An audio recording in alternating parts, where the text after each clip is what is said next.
Hello guys, आप सभी का स्वागत है फिर से हमारे यूट्यूब चैनल में। हम लोग लेके आ गए हैं आप लोगों के लिए रीजनिंग का क्लास। रीजनिंग का उन सारे सवालों को लेके आ गए हैं आप लोगों के लिए जो आपके एग्जाम में सीधे यहीं से पूछे जाएंगे। हम आप लोगों के लिए मोस्ट VVI 10 सवाल लेके आए हैं और इसी के आधार पर आपको जो 10 सवाल एग्जाम में पूछे जाएंगे इसी के आधार पर सवाल रहेंगे। आप लोग घबराइए मत, हमारे साथ जुड़े रहिए।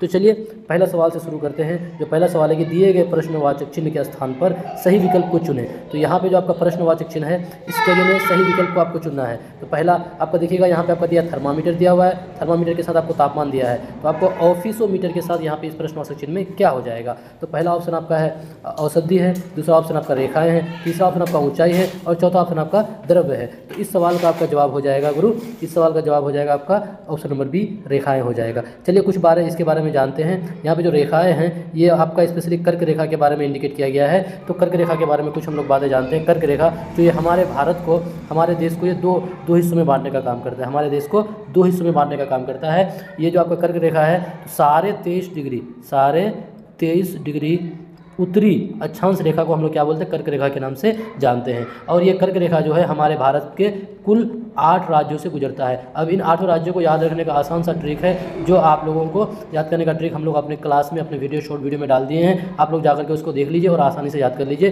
जिसका ट्रिक है मित्र पर गमछा जार। तो चलिए अगले सवाल में बढ़ते हैं, इसका आंसर हो जाएगा बी। अगले सवाल में बढ़ते हैं गाइज। दूसरा सवाल है सवाल नंबर 2। सवाल नंबर 2 है कि यदि किसी कुट भाषा में सोसाइटी को OSICYTE लिखा जाए तो उसी भाषा में जो जनरल है, इस जनरल को हम लोग क्या लिखेंगे। तो पहले इसको देख लेते हैं। तो इस तरह के जो भी सवाल आपके लिए आएंगे तो इसको पहले आपको देखना है कि पहले जो आपको लिखा हुआ है, जैसे यहाँ पे सोसाइटी लिखा हुआ है, इसको सोसाइटी और इसके लिए जो आपका यहाँ पे लिखा हुआ है OSICYTE, ये जो लिखा हुआ है दोनों वर्ड, इन दोनों वर्ड में क्या क्या कॉमन है उसी के आधार पर हम लोग यहाँ पे जो जनरल दिया है इसका अगला वाला पद हम लोग आसानी से ढूंढ निकालेंगे। तो पहले इसको देखते हैं यहाँ पे क्या इन दोनों में कॉमन है। तो गाइज़ यहाँ पे जो आप देख रहे हैं ये वाला जो वर्ड है OSCITY, इस वर्ड को यहाँ पे जो आपका सोसाइटी वर्ड है इसके दो वर्ड को एक्सचेंज करके बनाया गया है। जिसमें यहाँ पे पहले आपका SO है तो यहाँ पे क्या कर दिया, उसका 2 वर्ड को एक्सचेंज कर दिया, OS कर दिया है। यहाँ पे CI है तो यहाँ पे इसको IC कर दिया है। उसके बाद यहाँ पे आपका क्या लिखा है TE, तो ET है यहाँ पे, तो यहाँ पे TE कर दिया गाइज। इसी हिसाब से हम लोग क्या करेंगे, जनरल जो वर्ड है हमारा, जनरल वर्ड GENERA, यानी जो जनरल वर्ड है इसको हम लोग इसी के आधार पर अगर लिखेंगे तो यहाँ पे पहले क्या हो जाएगा, E आ जाएगा, फिर G आ जाएगा, 2 वर्ड को चेंज करेंगे, फिर आपका E आ जाएगा, फिर आपका N आ जाएगा, फिर आपका यहाँ पे क्या हो जाएगा L, यानी हम लोग क्या करेंगे, रुकिए 1 सेकंड, उसके बाद N के बाद यहाँ पे हो जाएगा आपका, N के बाद हो जाएगा आपका यहाँ पे L को हम लोग यहाँ पे कॉमन रख देंगे। उसके बाद फिर आपका क्या हो जाएगा, A को आगे लिख देंगे, R को बाद में लिख देंगे, यानी EGENLAR। इस तरह का आप लोग देख लीजिए कहाँ पे ऐसा ऑप्शन है। तो ऐसा ऑप्शन आपका हो जाएगा EGENLAR। ये आपका ऑप्शन नंबर आपका ए में है गाइज, ए में इसको आप मिला लीजिएगा। यानी दो वर्ड को, दो लेटर को क्या किया था, एक्सचेंज करके इसको बनाया गया था। तो इस तरह का आपका सवाल जो भी आएगा आप इसी तरह बनाइएगा। चलिए अगले सवाल में फिर हम लोग चलते हैं अगले सवाल में।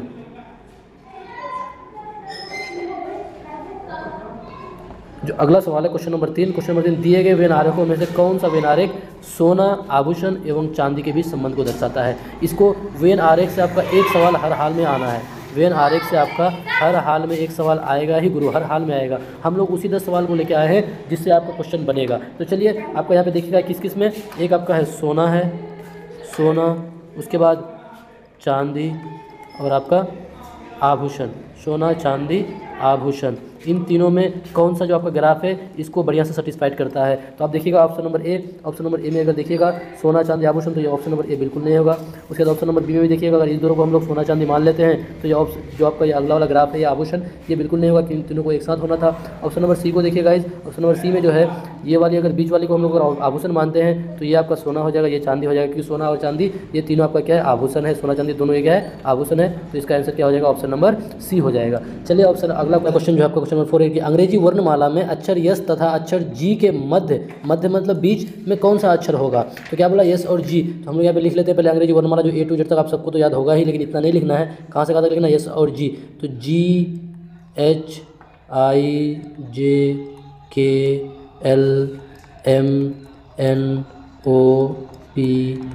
GHIJKLMNOPQRS, ये हो गया आपका अंग्रेजी वर्णमाला जी से यस। इसके बीच में क्या बोला, इसके मध्य में बोला, तो मध्य मीन्स बीच, तो मध्य आप निकाल लीजिए आसानी से। देखिए यहाँ पे कितना है टोटल, आप जोड़ लीजिए 1 2 3 4 5 6 7 8 9 10 11 12 13 है, तो 6 आप इधर से साइड कर लीजिए, 6 साइड कर लीजिए, 1 2 3 4 5 6 इधर और 6 आपका इधर खत्म कर दीजिए। बीच में आपका कौन बचा, मध्य में आपका आया कौन गाइस, सिर्फ आपका m, तो इसका आंसर क्या हो जाएगा आपका m हो जाएगा। m कहाँ पे है, देखिए 4 का ऑप्शन नंबर बी में आपका m है, तो अंग्रेजी वर्णमाला में अक्षर एस तथा जी के बीच में कौन सा हो जाएगा आपका यहाँ पे m हो जाएगा। तो इसका आंसर आप लोग देख लीजिए कितना हो जाएगा, option number B. Question number 5 क्या लिखा हुआ है कि ए बी सी डी एवं ई 5 लड़के एक वृत्त में बैठे हैं।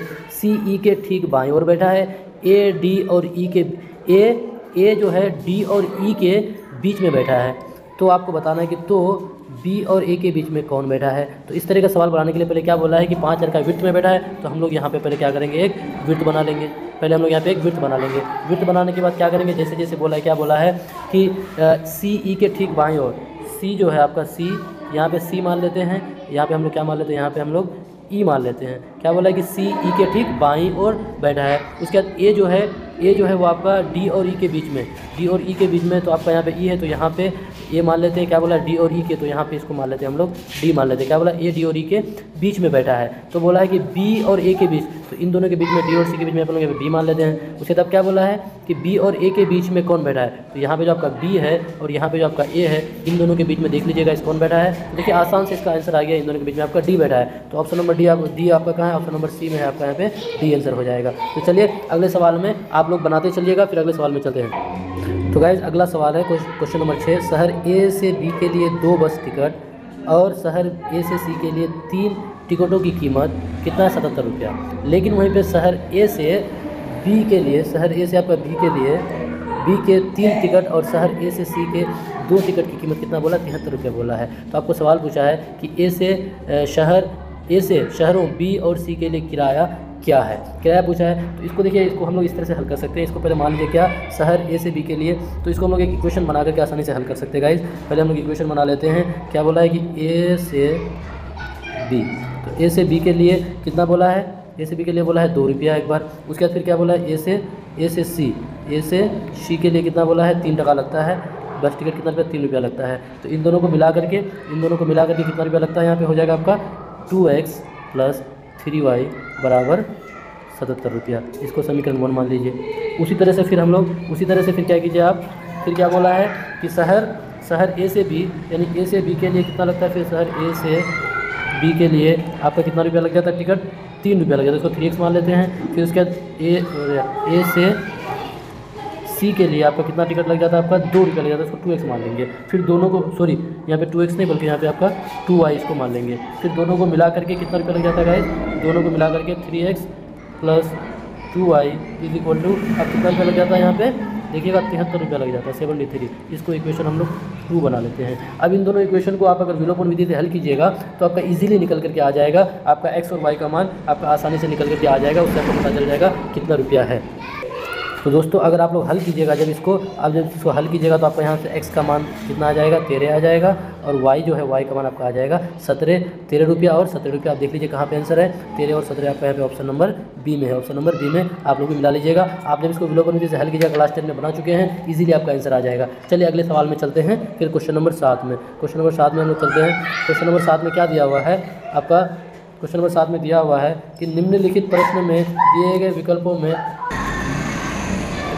विकल्पों में से उन संख्याओं को चुनिए जो प्रश्नवाचक चिन्ह के स्थान पर रखा जा सकता है। तो यहाँ पे आपको देखिए 2 पैटर्न दिया हुआ। तीसरे पैटर्न में यहाँ पे क्वेश्चन मार्क की जगह में आपको बोलना है कि आपको आंसर लाने की कितना आंसर आएगा। तो देखिए इसको हल करने का तरीका क्या है, तो पहले जो आपका पहला वाला पैटर्न जो है और जो यहाँ पे जो दूसरा वाला पैटर्न है, इन दोनों को देखिए किस आधार पे है। तो गाइस यहाँ पे थोड़ा सा मिसप्रिंट है, यहाँ पे 2 की जगह में यहाँ पे आपका 7 हो जाएगा, 2 की जगह में आपका 7 हो जाएगा। अब इसको अगर आप हल कीजिएगा, पहले वाले पैटर्न को अगर बनाइएगा, फर्स्ट पैटर्न को अगर आप बनाइएगा तो इसमें देखिए क्या है, 3 है + 17 है + 11 है + 4 है। इन सबको जोड़िएगा तो आपका 35 आता है। आप अगर सेकंड पैटर्न को बनाइएगा तो 2 + 16 + 10 + 7 अगर जोड़िएगा 10 17 17 और 16 33 और 2 35। तो इसका मतलब जो आपका तीसरा वाला भी जो होगा, तीसरा वाला जो पैटर्न होगा, तीसरा वाला डब्बा, यहाँ पे भी आपका 35 ही आना चाहिए। तो 35 आने के लिए यहाँ पे कितना है, 6 है + 13 है + 13 है प्लस यहाँ पे हम लोग वाट मान लेते हैं बराबर इधर जितना आएगा इतना, यहाँ पे कितना टोटल आएगा 35 आना चाहिए। तो देखिए आप इन दोनों को अगर जोड़िएगा, इन सबको अगर आप 13 26 26 और 6 32 32 को अगर इस 35 से अगर आप घटाइएगा तो आपका कितना आ जाएगा गाइज, आपका आ जाएगा 3 आंसर आ जाएगा। तो 3 आंसर देखिए कहाँ पे आपका है, ये 3 आंसर आपका ऑप्शन नंबर सी में है, ऑप्शन नंबर सी में। तो इस खाली जगह में कितना आ जाएगा, आपका आंसर 3 आ जाएगा। चलिए मेरे ख्याल से सही से बता दिया आप लोगों को। फिर चलते हैं अगले सवाल में। अगले सवाल में चलिए क्वेश्चन नंबर 8। क्वेश्चन नंबर 8 देखिए हम लोग उन्हीं सवालों को लेकर आए हैं जहाँ से आपका एग्जाम में पूछेगा। आप लोग रिवाइज करते चले, आप लोगों के पास कुछ ही वक्त बचा हुआ है सिर्फ। चलिए 8 नंबर में क्या, इन श्रृंखलाओं को देखने के बाद क्या करें, जो यहाँ पे क्वेश्चन मार्क है कि आगे कौन सी संख्या आनी चाहिए। तो देखिए इस तरह का बहुत आसान होता है, लेकिन अलग अलग पैटर्न पे पूछा जाता है। तो यहाँ पे देखेंगे हम लोग किस पैटर्न में पूछा गया है। यहाँ पे आपका कितना है, 544 है, 544 है, और यहाँ पे आपका 509 है, मतलब घट रहा है। फिर यहाँ पे 474 फिर घट रहा है, यहाँ पे 439 है फिर घट रहा है। लेकिन पता करते हैं कि कितना करके घट रहा है, तो उसको पता करने के लिए एक बार हम लोग घटा के देख लेते हैं ना। तो 544 है और यहाँ पे 500 आपका 9 है, इसको आप घटा के देखिए। यहाँ पे आपका 14 से 9 जाएगा, आपका 5 बच जाएगा। यहाँ पे आपका कितना बचा गाइस, 3 बचा, तो 3 से 0 होगा आपका यहाँ पे 3 यानी 35। यानी इन दोनों के बीच का अंतर कितना है, 35 है। तो इन दोनों के बीच का अंतर देखिएगा तो ये भी 35 हो जाएगा। फिर इन दोनों के बीच का भी अंतर देखिएगा तो आप घटा के 35 होगा। तो फिर इन दोनों के बीच का भी जो अंतर आएगा, यहाँ पे अगर इसको आप 35 को घटाइएगा तो यहाँ पे अगला सवाल आपका अगला ऑप्शन आ जाएगा। तो आप क्या कीजिए, 439 से 35 को आप घटा दीजिए। जब घटाइएगा तो 9 से 5 जाएगा, आपको यहाँ पे 4 बचेगा, 3 से 3 जाएगा, आपको 0 हो जाएगा, यहाँ पे 4 यानी 4 नोट 4 यानी 404। देखिए आपका 8 नंबर का ऑप्शन क्या हो जाएगा, ऑप्शन नंबर ए 404 आंसर हो जाएगा। चलिए इसका इसी तरह से आपका और भी तरह से पूछ सकता है गाइस, लेकिन घबराइए मत, हम लोग हर तरह का सवाल लेके आएंगे आप लोगों के लिए। फिर चलते हैं अगले सवाल में, जब तक क्वेश्चन नंबर 9 में चलते हैं। क्वेश्चन नंबर 9 क्या है, क्वेश्चन नंबर 9 देखिएगा कि यदि सोमवार किसी महीने के 5 तारीख को पड़ता है तो इस महीने के 26 तारीख के 3 दिन बाद कौन सा दिन होगा। तो देखिए आपको क्या यहाँ पे दिया हुआ है कि आपको यहाँ पे दिया हुआ है कि कोई महीना है, उसका 5 जो तारीख है, 5 तारीख जो है वो कब पड़ता है, 5 तारीख उस दिन है मंडे, 5 तारीख है मंडे। फिर उसके बाद क्या बोल रहा है कि इसी महीने का, यही महीना है, महीना नहीं बदला है। अगर महीना बदलता, साल बदलता, तो उसके लिए हम लोगों के पास बहुत सारा ट्रिक है, लेकिन अभी इसको हम लोग सिंपल मेथड से इसको हल करेंगे। तो यहाँ पे क्या बोला है कि उसी महीने के 26 तारीख के 3 दिन बाद कौन सा दिन होगा। तो पहले क्या करते हैं ना, आप देखिए 5 तारीख को अगर मंडे है तो इसको आप अगर देखिएगा मंडे पहले हम निकाल लेते हैं। तो 5 के बाद फिर आपका हो जाएगा 7 तारीख को, 5 और 7 12 को हो जाएगा, 12 को मंडे हो जाएगा। फिर 12 और 7 19 को आपका मंडे हो जाएगा, 19 के बाद फिर आपका 26 को मंडे हो जाएगा। तो यहाँ पर जो आपका 26 तारीख है, इस 26 तारीख को कौन सा दिन आ जाएगा गाइस, मंडे आएगा। तो आप आसानी से बना लीजिए यहाँ से। उसका क्या बोला, मंडे के 26 के 3 दिन बाद ना, 26 के 3 दिन बाद क्या हो जाएगा, 26 के बाद यहाँ 27 हो जाएगा, फिर आपका 28 हो जाएगा, फिर आपका 29 हो जाएगा। मतलब 29वां तारीख को कौन सा दिन होगा। तो देख लीजिए मंडे है तो 27 को हो जाएगा क्या आपका, 27 को ट्यूसडे यानी मंगल हो जाएगा, बुध हो जाएगा, यहाँ पे बृहस्पति को क्या बोलते हैं, गुरुवार बोलते हैं, या फिर इसको थर्सडे बोला जाता है। तो देखिए गुरुवार कहाँ पे आपका 9 नंबर का ऑप्शन नंबर डी में यहाँ पे गुरुवार है, ये आपका आंसर हो जाएगा। चलिए इस तरह का, हालांकि आपको एक सवाल हर हाल में पूछता है और अलग अलग तरह का पूछता है, कभी महीना बदल जाता है, साल बदल जाता है, तो उस तरह का 100 साल भी होता है, लेकिन हर तरह का ट्रिक आप लोग को बताएंगे, घबराना नहीं है। चलिए अगले सवाल में चलते हैं। क्वेश्चन नंबर 10 आखिरी सवाल आपके लिए, क्योंकि 10 ही सवाल पूछता है गाइज रीजनिंग में, तो आखिरी सवाल आपके लिए क्या है, हालांकि बहुत बड़ा लिखा हुआ है, क्या है कि क्वेश्चन नंबर 10, लड़कियों की एक पंक्ति में रीता और मोनिका क्रम से दाएं ओर से 9वें और बाएं ओर से 10वें स्थान पर बैठा है। दाएं ओर से 9वें रीता और मोनिका। तो देखिए पहले हम लोग यहाँ पे जैसे जैसे बोलते जाता है उसको वैसे वैसे हम लोग हल करते चलेंगे, आसानी से बन के आ जाएगा। रीता और मोनिका है तो क्या बोलता है, दाएं ओर से, यहाँ पे बनाते हैं, दाएं ओर से मान लेते हैं वो कौन से पोजीशन पे है, 9वें पोजीशन पे है। और उसकी जो सहेली है वो रीता, वो क्या है, बाएँ ओर से 10वें पोजीशन पे है। इस तरह से देखिए बहुत आसान से बना देंगे आपको। इस तरह का एक सवाल हर हाल में पूछता है। फिर उसके बाद फिर क्या बोलता है आगे, फिर आगे क्या बोला, यदि वो अपना स्थान आपस में बदल ले, दोनों अगर अपना आपस में बदल लेता स्थान, तो रीता और मोनिका क्रम से दाएं से 17 और बाएं से 18वें स्थान पे आ जाती है। अब दोनों का पोजीशन बदल जाता है। अब एक का पोजीशन यहाँ पे आ जाता है, मोनिका का पोजीशन आ जाता है 18वें स्थान पे आ जाता है, और यहाँ पे जो आपका रीता है इसका आ जाता है 17वें पोजीशन पे आता है। ठीक है, तब इससे आगे फिर क्या बोल रहा है, पर आ जाती है, पंक्ति में कितनी लड़कियाँ हैं। तो देखिए इस तरह का आपको जब भी सवाल पूछे ना गाइस, आपको कुछ नहीं करना है, बस कितनी है तो आप क्या कीजिए, दोनों में से किसी को जोड़ लीजिए। दोनों में से या तो रीता को जोड़ लीजिए या फिर मोनिका को आपस में, देखिए या तो रीता को आपस में जोड़ लीजिए या फिर मोनिका को आपस में जोड़ लीजिए। जोड़ने के बाद आप उससे एक घटा लीजिए। तो देखिए हम लोग इसको जोड़ते हैं 10 + 17, 10 + 17 दोनों को जब आपस में जोड़ेंगे उसके क्या करेंगे, उससे हम लोग एक घटा देंगे। तो 10 और 17 कितना हो जाता है, 27, 27 - 1 = 26। इसका मतलब उस पंक्ति में कुल कितनी लड़कियाँ हो जाएंगी, 26 आप आपका ऑप्शन का ऑप्शन नंबर बी में 26 है। तो ये आपका आंसर हो जाएगा 26। तो गाइज यहाँ तक आपका 10 सवाल था और 10 सवाल ही आपके रीजनिंग में पूछते हैं डीएलएड में। तो